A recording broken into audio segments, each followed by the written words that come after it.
Bonjour les amis, j'espère que vous allez très bien. Je suis tombé sur une vidéo très intéressante. Abonnez-vous les amis, sans plus tarder pour ne plus manquer mes prochaines vidéos, car sur cette chaîne, nous traitons des sujets d'actualité et des sujets qui, selon certaines personnes, n'ont aucune importance. Je disais tantôt que je suis tombé sur une vidéo de Nathalie Nyamba qui parle de plusieurs choses. Je vais mettre l'extrait tout à l'heure, vous allez suivre. Grâce à cette vidéo, vous allez comprendre beaucoup de choses en Afrique et dans le monde. Merci de suivre cette vidéo et de vous abonner. Partagez aussi vos idées dans les commentaires. Bonjour, je m'appelle Nathalie Nyamba. Cette vidéo est pour les chefs d'État africains. Si tu n'es pas chef d'État, si tu n'es pas dirigeant, tu peux rester dans la salle, mais tu fais pas de bruit. Chut! Ça fait un bon bout de temps que je répète que ce mandat de Donald Trump présente deux opportunités pour nous, Africains. Mais comme je vois que vous, les décideurs, vous êtes plutôt enclins à traîner des pieds, je vais aujourd'hui vous expliquer les dangers que représente pour l'Afrique le retour du milliardaire aux manettes à Washington. Peut-être que vous serez alors un peu plus attentif à ce que je dis et à l'urgence à laquelle nous sommes confrontés. Il s'est récemment passé deux choses importantes du côté du continent américain qui nous impactent directement ici, en Afrique. D'une part, le 2 février, le secrétaire d'État américain, Marco Rubio, s'est rendu à Panama City pour rencontrer le président du pays, José Raúl Mulino, et lui dire, les yeux dans les yeux, que conformément à ce que Donald Trump a annoncé lors de son discours d'investiture, les États-Unis allaient récupérer de gré ou de force la gestion du canal de Panama. And above all, China is operating the Panama Canal, and we didn't give it to China, we gave it to Panama, and we're taking it back. Pour ceux qui ne sont pas au courant, je fais un petit retour historique.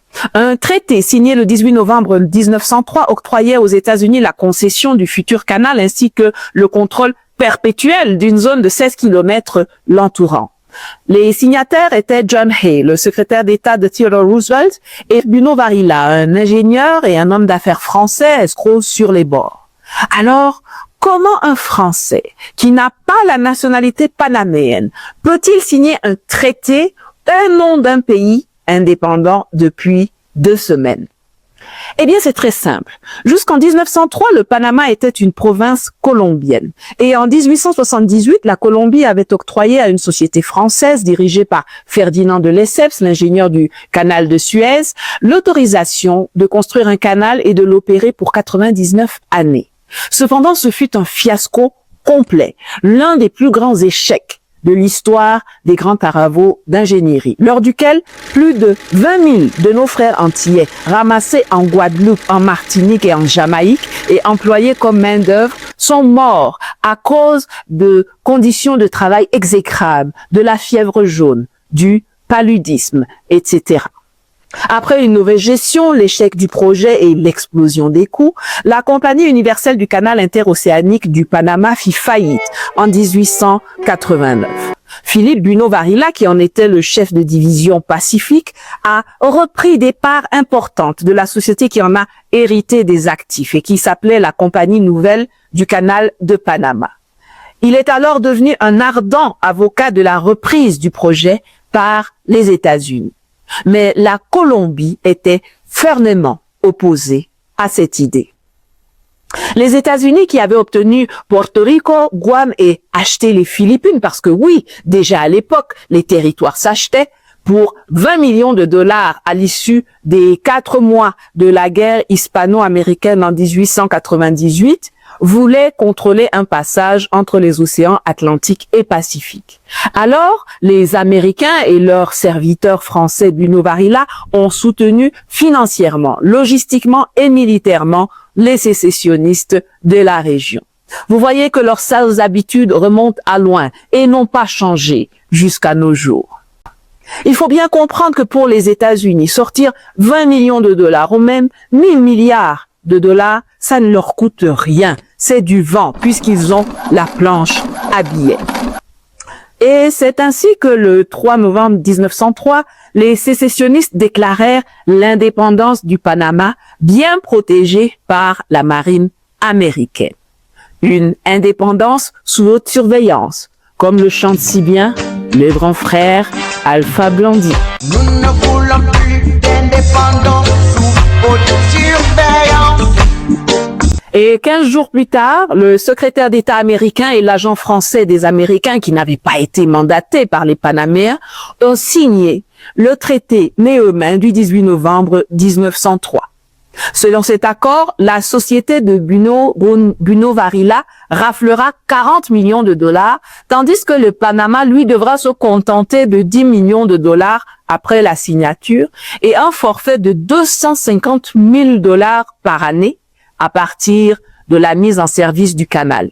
Pour que vous puissiez bien visualiser l'entourloupe, il faut que vous sachiez que le revenu net généré par le canal en 2024 était de 3,45 milliards de dollars. Les États-Unis construisaient le canal pendant 10 ans, de 1904 à 1914, puis l'exploitèrent pendant 85 ans jusqu'au 31 décembre 1999, quand la propriété du canal a été officiellement transférée au Panama suite à une renégociation qui a abouti aux accords Torrijos-Carter signés en 1977 et qui prévoyaient la fin de la mainmise et du contrôle perpétuel des États-Unis. Le Panama est donc en théorie libre de gérer le canal comme il veut, tant qu'il garantit qu'il est ouvert à tous les navires du monde. Sauf que Donald Trump ne voit pas la chose de cette façon. Marco Rubio l'a clairement fait savoir au président panaméen. La position actuelle d'influence de la Chine sur le canal de Panama, qui en est le deuxième utilisateur après les États-Unis et qui gère 2 ports dans la région, représente une menace aux yeux de Washington, ainsi qu'une pseudo-violation du traité concernant la neutralité permanente du canal de Panama, ce qui est évidemment absolument faux et farfelu. Mais face à la menace directe et immédiate de se voir envahir par les États-Unis, le président du Panama a annoncé le non-renouvellement des accords bilatéraux qui unissaient son pays à la Chine dans le cadre de la Belt and Road Initiative depuis 2017 et qui avait apporté des infrastructures conséquentes au pays. Pour ceux qui ne le savent pas, la politique étrangère des États-Unis est basée sur 3 piliers. On a d'abord la doctrine Monroe de 1823 qui stipule que l'intégralité du continent américain, du Canada jusqu'au Chili, est la chasse gardée des États-Unis. Ensuite, on a le corollaire Roosevelt qui vient durcir la doctrine Monroe en 1904 en établissant que les États-Unis ont un droit d'intervention préventif et militaire dans les affaires internes des pays de l'Amérique latine en cas de mauvaise gestion. Et enfin, on a le NSSM 200, plus connu sous le nom de rapport Kissinger, sur lequel j'ai fait toute une vidéo que vous retrouverez sur ma chaîne et qui définit à partir de 1974 le contrôle des ressources stratégiques et des alliances mondiales. Alors vous me direz, mais en quoi cela nous concerne-t-il en Afrique? Eh bien, si la politique internationale de Donald Trump venait à redéfinir les bases d'un nouvel ordre mondial, les États européens pourraient envisager de reprendre pied sur le continent africain qu'ils considèrent comme étant leur création historique. En effet, les noms des pays, des capitales, des rues, des fleuves, des lacs, des forêts, des montagnes sont pour la plupart le fruit de la cartographie coloniale européenne. Petits exemples. Si vous ne le savez pas, depuis le XVe siècle, les colons successifs avaient baptisé les différentes zones du golfe de Guinée selon les ressources qu'ils y trouvaient. Ce qui est aujourd'hui la Sierra Leone ou le Libéria, c'était la côte du poivre ou la côte des graines. Ce qui est aujourd'hui le Ghana, c'était la côte d'or. Toute la partie Bénin, Togo, Nigeria, c'était la côte des esclaves. Oui, oui, c'était une ressource, c'était l'or noir de l'époque. Ils ont tous changé de nom depuis lors, sauf un seul pays qui a gardé fièrement son nom d'esclave, la Côte d'Ivoire, sans surprise. Je ne parle même pas de l'autre pays qui a conservé son nom colonial de crevette du côté de l'Afrique centrale, le Cameroun, ou l'Afrique du Sud qui a gardé son nom de destination, ou bien la capitale du Congo, Brazzaville. Il y a encore beaucoup de boulot pour décoloniser les têtes de nos pseudo-élites. N'oublions donc pas de remercier les Kwame Nkrumah, Thomas Sankara, Mobutu Sese Seko, Mswati III, Robert Mugabe, Abdraman Tiani, Assimi Goïta et Ibrahim Traoré et consorts. De même, de nombreuses infrastructures telles que les chemins de fer, les routes et les ponts ont été bâtis sous domination européenne. Dans la logique de Trump, qui consiste à dire que puisque c'est nous qui avons construit, on peut revenir à tout moment car ça nous donne des droits éternels, les puissances européennes pourraient soutenir que l'indépendance accordée aux anciennes colonies a été une erreur, tout comme la rétrocession du canal au Panama signée par Jimmy Carter en 1977 a été une erreur selon Donald Trump. Elle pourrait dénoncer une situation où des acteurs comme la Chine, la Russie, l'Iran, la Turquie et d'autres pays qui n'ont jamais participé à ces investissements initiaux tirent aujourd'hui profit de territoires façonnés par l'Europe, tandis que les puissances créatrices en sont évincées. Arguant que les droits acquis durant la période coloniale restent légitimes au regard du nouvel ordre mondial émergent impulsé depuis Washington, l'Europe, en reprenant la main sur l'Afrique, cherchera à restaurer son influence, à financer sa relation avec l'hégémon américain qui l'attrape économiquement par les bijoux de famille, à freiner l'avancée économique et infrastructurelle du Sud global en général et de la Chine en particulier, et à stopper les flux migratoires qu'elle perçoit désormais comme une menace démographique et identitaire et non plus comme une ressource. Et ne vous y trompez pas, Trump ne sera pas contre. On le sait depuis son premier mandat, il n'en a rien à foutre de l'Afrique. Et la politique économique d'affaiblissement et d'essorage de l'Union européenne et des pays occidentaux qu'il a mise en place depuis un mois va contraindre ces derniers à devoir chercher de quoi payer les États-Unis tout en essayant de freiner leur propre dégringolade. Leur seule solution, le retour violent et permanent en Afrique pour lequel ils obtiendront très facilement la validation de Donald Trump. Ce qui est notre destin commun à nous, Européens, c'est la Méditerranée et l'Afrique, où notre destin se joue. Et donc je pense que cet intérêt commun-là devrait un jour faire que l'Europe se décidera à agir comme une entité politique qui ira défendre elle-même ses intérêts, y compris par le moyen de l'engagement de ses armées. En effet, j'aborde maintenant le deuxième événement qui s'est produit. Le 7 février, le shérif de la Maison-Blanche a signé un décret s'ingérant de façon ostentatoire, raciste, suprémaciste et impérialiste dans la vie politique et législative sud-africaine. Il s'oppose vivement à la nouvelle loi d'expropriation adoptée par le Parlement sud-africain en janvier, qui permet à l'État de saisir des terres sans compensation financière dans des cas spécifiques d'intérêt public, notamment pour corriger les inégalités foncières héritées de l'apartheid.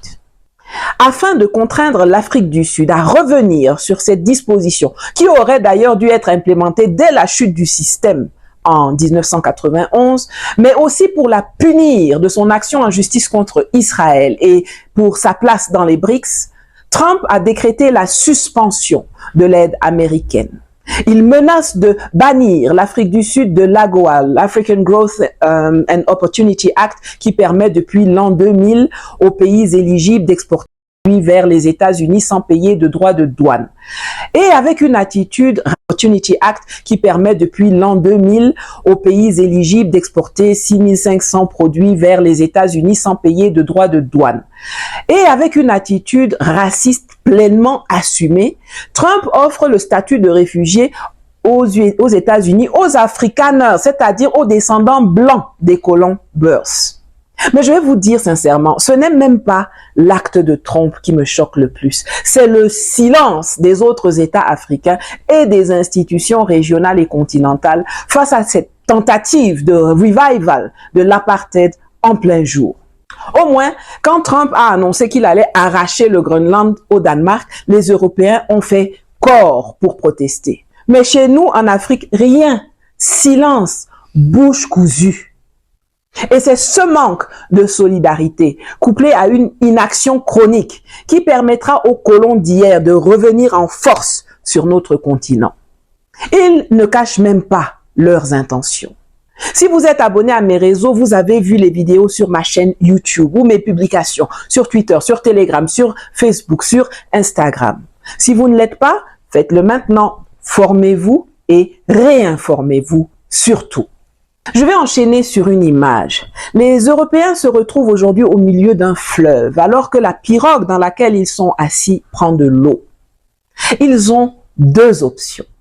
Soit ils continuent pour aller vers celui qui a fait le trou dans la pirogue et qui les attend là-bas avec un gros fusil braqué sur eux, ou alors ils rebroussent chemin et retournent vers là où ils avaient d'abord volé la pirogue.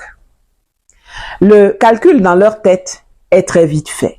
Parce que ce qu'ils ont fait une fois, ils peuvent le refaire une deuxième fois. D'autant plus que celui qui a fait le trou dans la pirogue là leur dit que si c'est pour retourner là-bas là, c'est ok pour moi et je vais même vous aider en tenant en joue les gars d'en face pendant que vous nagez. Pour l'instant, pendant que les gars sont en train de revenir vers nous avec des intentions belliqueuses, tant il s'agit pour eux de leur survie, nous, on est là, sur la plage, à danser, à chanter, à boire, à chercher garçons ou à chercher femmes, à dormir, à prier. Certains sont même déjà en train d'organiser des groupes de danse traditionnels, des banderoles, des fleurs pour accueillir les nageurs. Au lieu de nous préparer à la guerre, d'affûter nos armes, d'aller en fabriquer de nouvelles, d'en commander d'autres, de monter des barricades, d'élaborer nos stratégies de défense et d'attaque, de conclure des alliances, d'organiser nos villages et nos armées, non seulement pour frapper les nageurs, mais aussi pour tenir en garde le type au fusil de l'autre côté du fleuve. Qu'est-ce que vous voulez que je vous dise encore?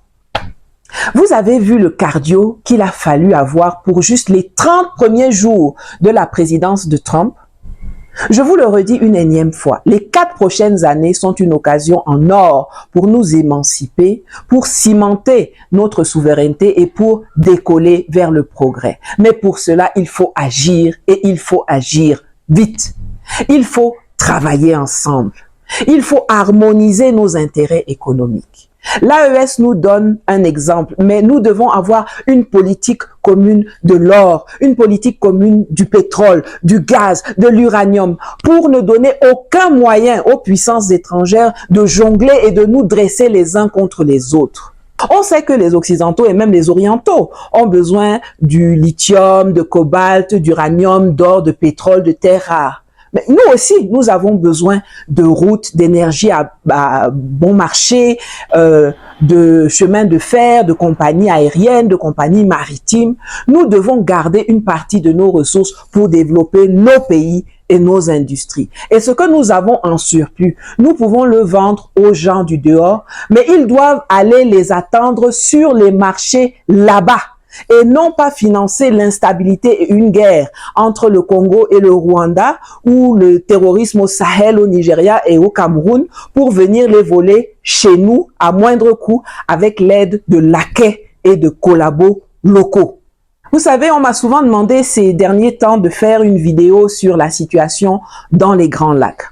Je ne le fais pas parce que ce soit Kagame ou Tshisekedi, ils sont tous les deux dans la même bêtise. Au lieu de s'asseoir et de parler qu'au développement, ils sont là avec leurs supporters à s'insulter, à se tuer à propos de trivia comme la tribu, comme la langue parlée, la taille du nez, ces autres bêtises que vous ne pouvez de toute façon pas changer puisque vous êtes nés avec. La Chine a très vite compris qu'il était dans son intérêt d'entraîner ses voisins avec elle dans le développement et de les faire bénéficier de ses progrès et de ses immenses richesses. Toutes les ressources du Congo ne sont pas exclusivement au nord Kivu, au sud Kivu ou dans l'Ituri. Qu'est-ce que les jouisseurs qui sont au pouvoir à Kinshasa ont fait pour développer celles qui ne sont pas dans une zone de guerre? Qu'est-ce qui empêche la RDC de s'asseoir avec le Rwanda, avec l'Ouganda, le Burundi, la Tanzanie et même le Kenya et de développer une politique commune du coltan, du cobalt, du tungstène, du nobium, d'ouvrir des usines communes, des compagnies maritimes communes, des raffineries communes, de développer des centres d'excellence. Je vous le dis et je vous le répète encore une fois, si nous ne sortons pas des enclos dans lesquels les Occidentaux nous ont parqués depuis trop longtemps, si nous ne claquons pas la porte du franc CFA, de la francophonie, de la Cour pénale internationale, de l'OMS, de l'accord de Paris sur le climat, de l'aide publique au développement, si nous ne nous mettons pas ensemble pour développer une vision des intérêts et des politiques communes, non pas à travers l'Union africaine, la CEDEAO et la CEMAC, qui sont des instruments complètement gangrénés au service de l'extérieur, mais à travers de nouvelles institutions, alors les 4 prochaines années-là seront les plus risquées et les plus dangereuses pour nous et signeront le retour de la colonisation violente et durable de l'Afrique. On voit tous comment, avec l'arrivée de Trump à la Maison-Blanche, les Européens n'ont même plus voix au chapitre sur les choses qui se passent chez eux. Mais vous, les dirigeants africains, vous les laissez venir décider ce qui doit se passer chez nous. Vous êtes même comment? Ils sont esclaves comme nous et vous les laissez se comporter en maîtres avec nous. Qu'est-ce qui ne va pas avec vous? Dans le moment géopolitique actuel, l'inaction équivaut au retour à la case prison, soumission, exploitation, colonisation. Dans le moment géopolitique actuel, l'Afrique risque d'être le théâtre de la guerre par procuration que Trump va mener contre la Chine après avoir apaisé les relations États-Unis-Russie. Dans le moment géopolitique actuel, le droit international a disparu et seule la loi du plus fort s'applique. Et c'est ensemble que nous sommes forts. En Afrique, nous avons tout ce qu'il faut, sauf les bonnes personnes aux bonnes positions et la bonne mentalité. L'AES montre de façon embryonnaire ce qu'il faut faire. Les autres, arrangez aussi vos pays. La récréation est terminée. Mettez-vous au travail tout de suite.